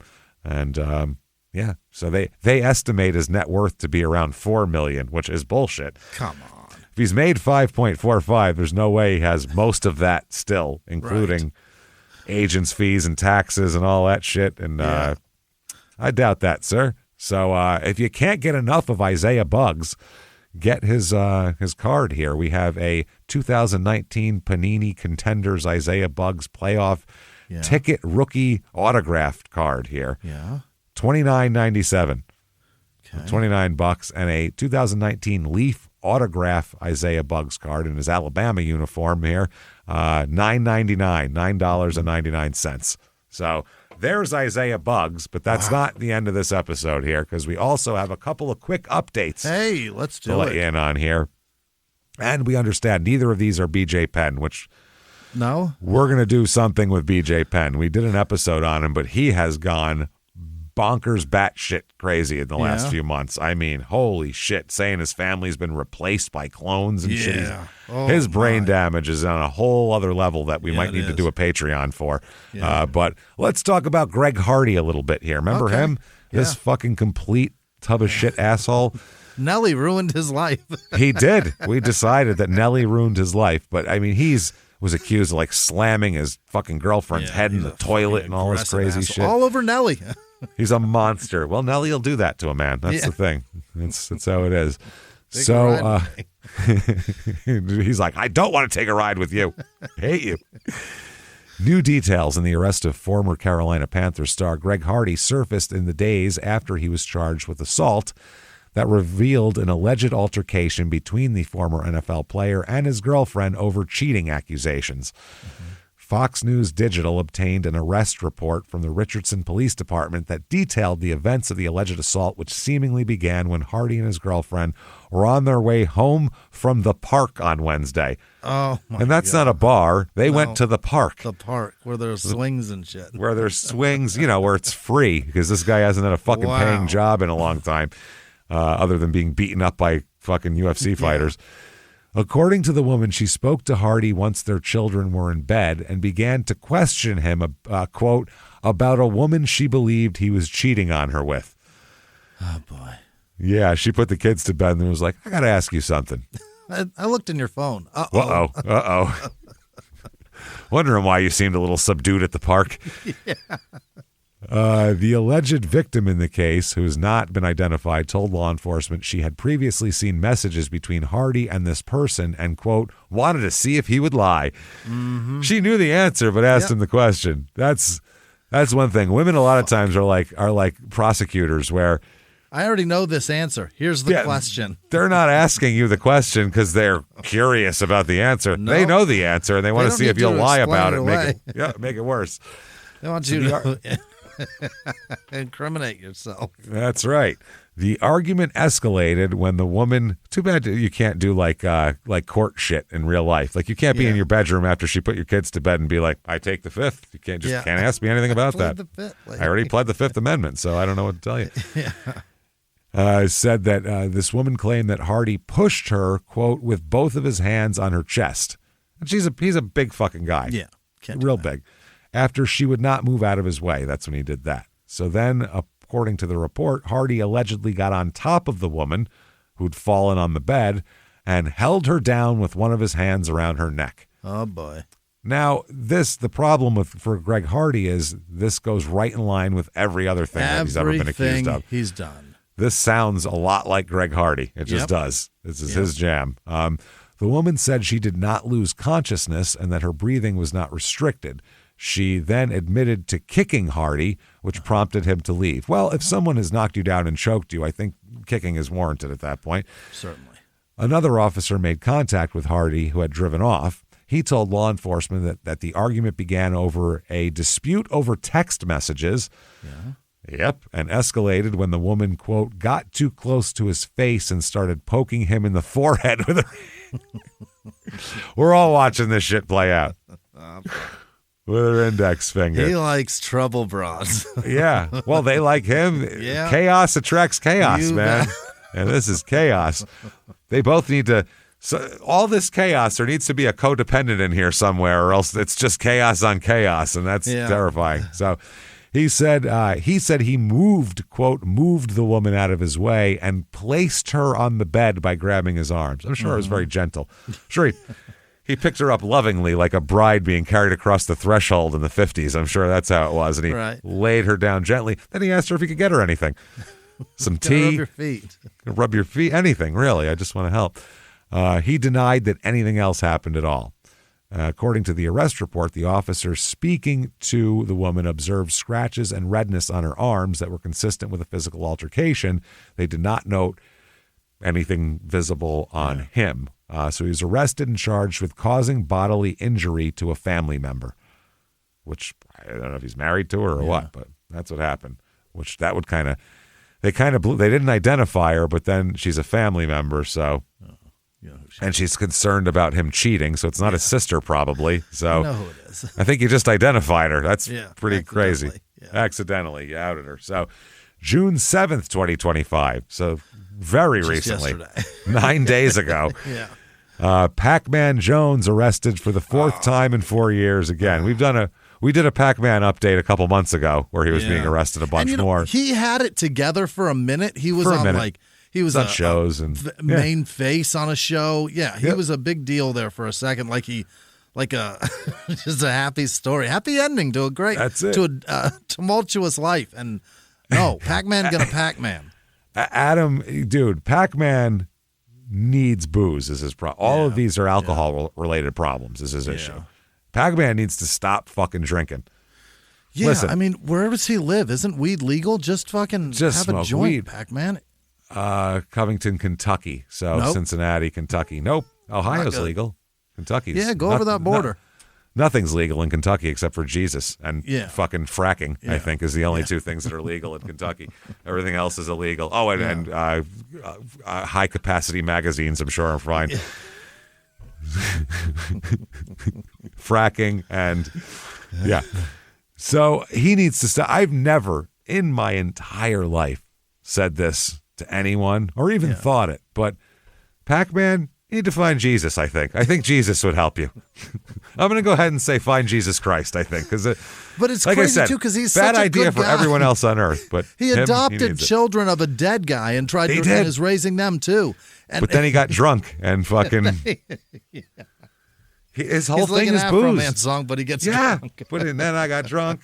And then I drank more. I got drunk. And then I hit a cop. That's because he seems like to be a good guy until alcohol comes into the mix. And then he goes fucking bonkers. He can't control himself. So he is arrested after being charged with alcohol intoxication in a public place, Yeah. disorderly conduct. How many times has this been? This is every time. It's all the time. And assault of a police or probation officer as well. Yeah. He's only 41. Pac-Man is only 41 years only old. 41 years old. He is younger than me by far. That is disturbing. What is is it not? happening? Holy shit. Yeah. He was booked just before 2 a.m., which again is Pac-Man's time, as he likes to call it, and later posted a $10,000 bond and was released by 11:30 in the morning. Mm-hmm. Saturday marked at least the fourth time he's been arrested since 2021 and is the third consecutive year that he's been booked on public intoxication charges. Jesus. Stop drinking. He pled no contest in 2021 to misdemeanor assault charges for an altercation at a Cincinnati bar and served 18 days in jail. In 2023, he was taken off a flight, which we talked about, and was later charged with alcohol intoxication, disorderly conduct, and terroristic threatening. Then he was... I'll blow this motherfucker up. I think anything, even if you threaten to punch somebody, when it's on a plane, it's a terrorist thing, I think. Anything on the plane that you're going to do that's going to affect anybody else. Listen, if you fart more than once on the plane, I think you should be taken off and charged with terroristic I think it should be activities. legal to punch people in the fucking face that do that. Go to the bathroom like a fucking adult, you psychopath. Like a human person. You dirtbag. It's just like, well, we're all close together. No one's going to know who did it. It's like, those seats should alarm when methane is in them.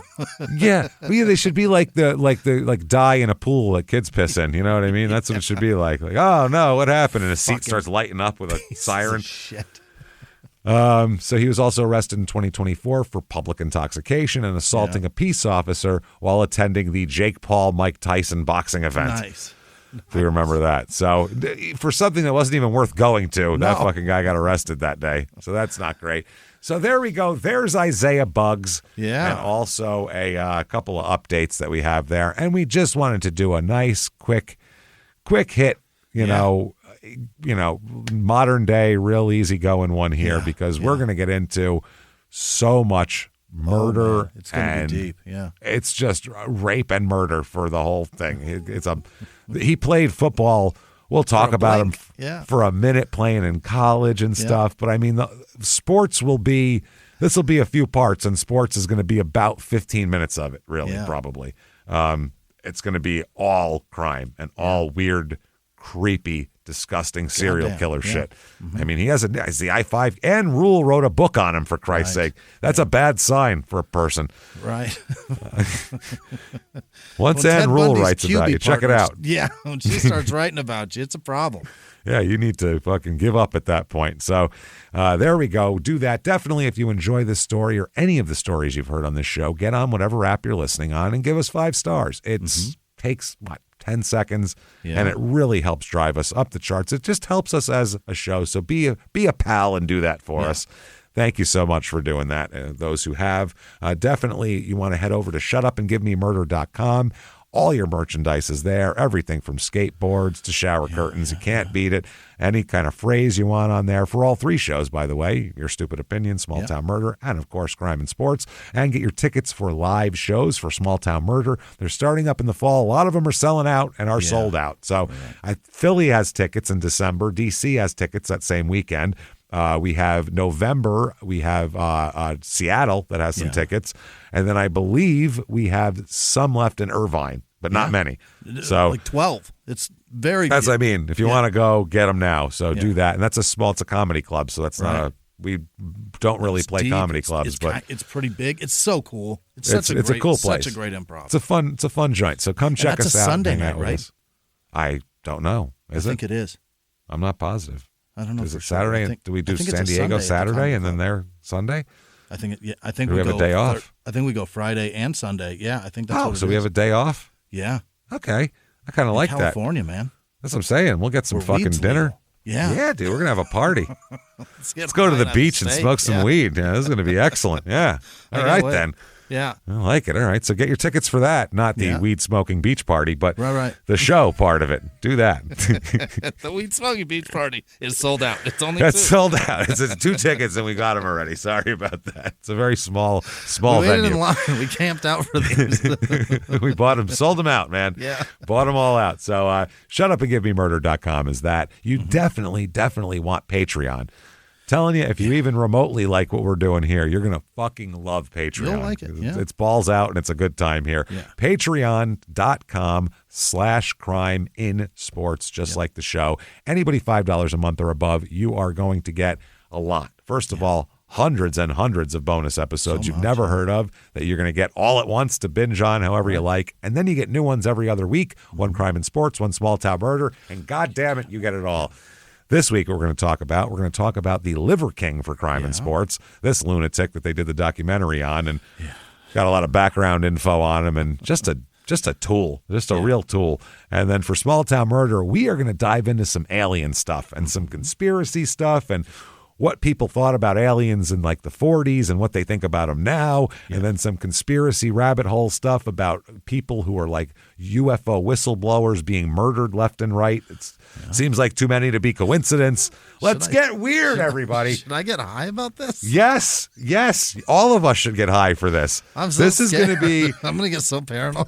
2 dudes just going down an alien rabbit hole and making a lot of jokes along the way. So it's going to be a fucking ball. We can't wait to do it. So patreon.com/crime in sports. And you get a shout out at the end of the show, which is right now, as a matter of fact. Jimmie, hit me with the names of the people who would never, ever, ever leave our dogs emaciated and rip our toenails off, our press-on toenails. Jimmie, hit me with them right fucking now. This week's executive producers are Elena Zamel, Gary Howard, thank you. Isabella Gill, who is this? Janice Hill, Ryan Paxton, Sadie Lanthier Hardy, Anthony Ayarza, Richard Dowd, Hank, Haley, and Timmy. Thank you all so much for what you're doing. You're amazing. Other producers this week are Liz Vasquez, Peyton Meadows, Anita Dick and me, James. It's probably a person. Wow, I'm sure. It's a real name. Happy Hour should have thought more before they named him. Happy Hour was in Eloy, Arizona. God damn. Wow. I hope you made it out. Jesus. My condolences for it's a bad even place. Driving by Eloy. Wally Strickland. And happy birthday, Cassie Wright's husband, Garrett. Happy birthday. I imagine it's Garrett Wright. Happy birthday, Garrett. Good for you. Larry Abercrombie. Shannon with no last name. Brian Murray. Allie with no last name. Jackson Brooks. Michael Bremser. Carrie West. Victoria Amundsen. Sharon Jazzman, Terry Ellis, Samantha Foltz, Kenneth Tierney, Thomas Rutherford, Ryan Stiles. Oh, is it that one? Probably not. He's amazing, though. That would be great. Yeah, I doubt it. Rissa with no last name, Shirley with no last name, Jennifer Roper, Widge with no last name, Bobcat with no last name, Crystal Zimmerman, Christiane, Stilson, Kelby Marsh, Alicia Kruger, Fallon with no last name, Don Guthrie, Lacey Angevini, Ali Bahu, Sheila Sapienza, Terry Wozniak, Mr. Scooter Smith, the tripod cat. He's got 3 legs, James. Oh, my goodness. Jesus. Good for you, Scooter. Clay with no last name. Give Scooter a hug for me, whoever's got that cat. Kelly Jo May, whisper in that cat's ear, this is from Whisman. Make it real weird. Rowena Queenan, Chris with no last name, Deb with no last name, Emily Ann, Shelby Hooper, Jessica with no last name, J.H., Tesla Nicole, Judy Rode, Amy Duplessis, Lane Vendicel. One of those. Yeah. Kenzie with no last name, Kaylee Tengen, Alyssa Finch, KC, Benjamin Swan, Punjamin Swan. Sean with no last name, Samantha Spear, Jennifer Barton, Dorothy Katz, Rick Mazingo, Natasha Rusling Parsons, perhaps, Paul Long, Catherine Tucker, Sharon with no last name, Christopher Carmona, Jennifer P., Brad Sewell, Amy Stewart, Juan Esquivel, Heather Wong, Jonathan Brady, Sam Hunter, Michael Subject, Erica with no last name, Brian McKean, Melissa Lodholm, Lodum, Damon Hansen, Kevin Brookins, DeKevin, what was his name? Kevin. Kyla McDonald. Sports reference. Hannah Clevenger, Stephanie Long, Stefani perhaps, Victor Mancia, Nicole Geringer, Icy Blue, Jessica Lefebvre, Sonja Schweiter, Schweifler. That is a brutal last name to try to say. That is a tough one. Is there an L? It is. Schweifler. Alexandria Renkin. Jessica with no last name. Amber Daly. Amanda Redact. Michael. Nope, that's Michelle. Cotton. Yonji Hong. Mike with no last name. Kim Surratt. Melinda Burke. Lindsay with no last name. Maria with no last name. Sue with no last name. Gabriella Gerardo. Nancy Cooser. Pigeon Couture. Holly Sullivan. That's gross. What? Pigeon Couture. What are you wearing? This is Pigeon. It's Couture. It's lovely. Don't get too close. It smells funny, but still, it's beautiful. It still has bugs in it. Holly Sullivan, Corey with no last mites name. in it. Mites and lice. Tyler Laws, Ebony Miranda. If that's really somebody's fucking name, that's crazy. Sorry. Yeah. Who would name their you're kid wrong. Pigeon? Yeah, we're not sorry. You got named that. Blame your parents. Don't fucking talk to us about Paul it. Thompson, Kathy Loves Jimmy, Tiffany Woolfolk, Melissa Mylisa Miller. It's got to be Melissa. Mylisa? No. My Lisa. It's a my Lisa. Karen McGuire, Sylvain LeBlond, Terry Owens, Megan with no last name, Ryan Christie, Danielle Nava, Shana O'Donnell, Big J Swift, Eric with no last name, Brian Gandara, Colleen Overby, Emily Kaiser, Kelly Barnes, Melanie McCarroll, Lisa Flan, Kathy Brown, Lydia the Librarian, Laura Harrison, Amy Hamill, Jerica Hopkins, Cicely Nice. Waters, Jules Burney, Danny Galuzzo, Kenan Kells. Is that right? Khalees? Is that Kells? Did I do two L's? What did I do? What did I do?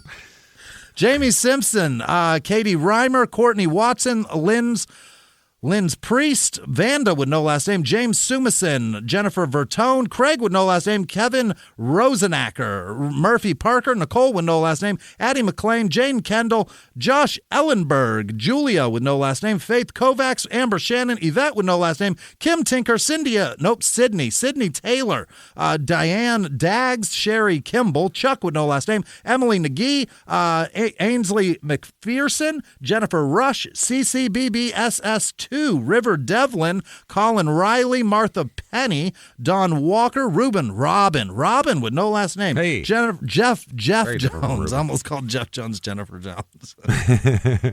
Close. All right. Lachlan Hodge, Jana English, Ethan Pack, Jolene Hargrave, Jenna Jones. There's Jenna Jones. There's That's Jenna. what- How did I How did I do that? I think you knew. You had written it down. Six so words down. Lexi Yeah. with no last name. Necro. Gross.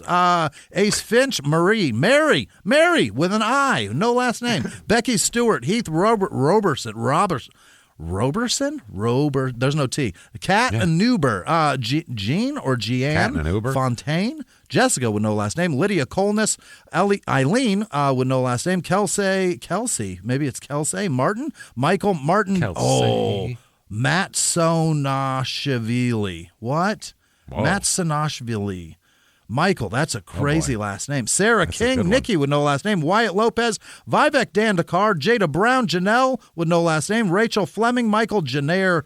What? Dr. Alfred Moore Lost Jr. there. Good for you, Dr. Alfred. Hey. Amy with no last name. J.D. Pye, SKMF, Sarah F., Hanu Havisto, Lindsay Kartz, Lisa Dutzman, Tacey, not Tracy, Tacey with no last name. F. Cuff, Miranda with no last name. Leo Bryan, Rory Karth, Clever Girl JP, Sherry with no last name, or Cherry, Kelly with no last name, Kimberly S., Cammie Smith, Corey Aldridge, Kelly with no last name, SDK, Kelly Cottle, Kevin McAndrew, Sasha with no last name, Stacey Rebman, Kathy Phipps, Heitch with no last name, Terrace Weber, ATF Special Agent, Gabe Itches.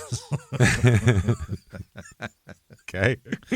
Gay bitches, James. Yes, I think Gay that's bitches. I think I gleaned that from the... I don't understand. I don't get it either. Lucius Talavera, Will Nasso, Maggie Salem, Jenny Cook, Courtney Plaucha, Crystal McGill, they fucking wanted it. Monica Rosen, Jen Arnott, Ashley Rose, Nikki Enix, Heather Allen, Harris Potts. What, Ashley Rose? Yeah.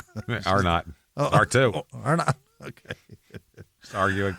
Harris Potts, David Michael, Ellen Whaler, S. Clark, Lizzie MC, Matthew Hattersley, Eric Selover, Rebecca O'Connor, Shanna R., Michael Peck, the Pecker, Princilla, What? Tiffany, the Pecker. It's the Pecker, Michael Peck. The Pecker. Oh, I love Tiffany Ice, Misty Johnson, Sarah Imperato, Matthew Johnston, Kevin Brown, Marianne D'Antonio, Scout Master Denny, obviously, Jesse Piper, Heather McGarra, you know these people, Hope Gatto, Chris Oliver, Elise Palmer, Rachel Chiramata Taro. What is this? Everyone knows these Chiaramatero.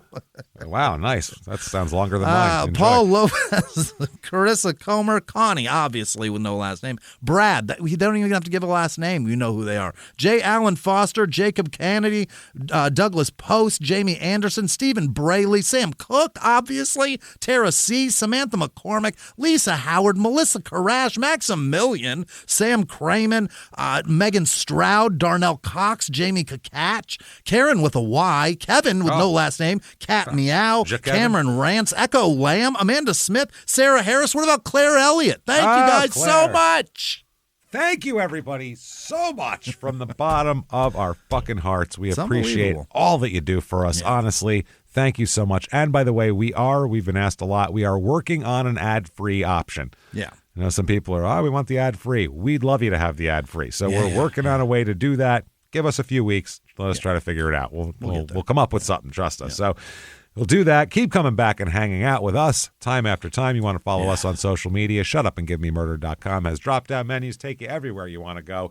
So for myself and Jimmie and Winnie the Pooh Bear and, of course, the infamous Kevin, live from the Crime and Sports Studios, we will see you next week. Bye.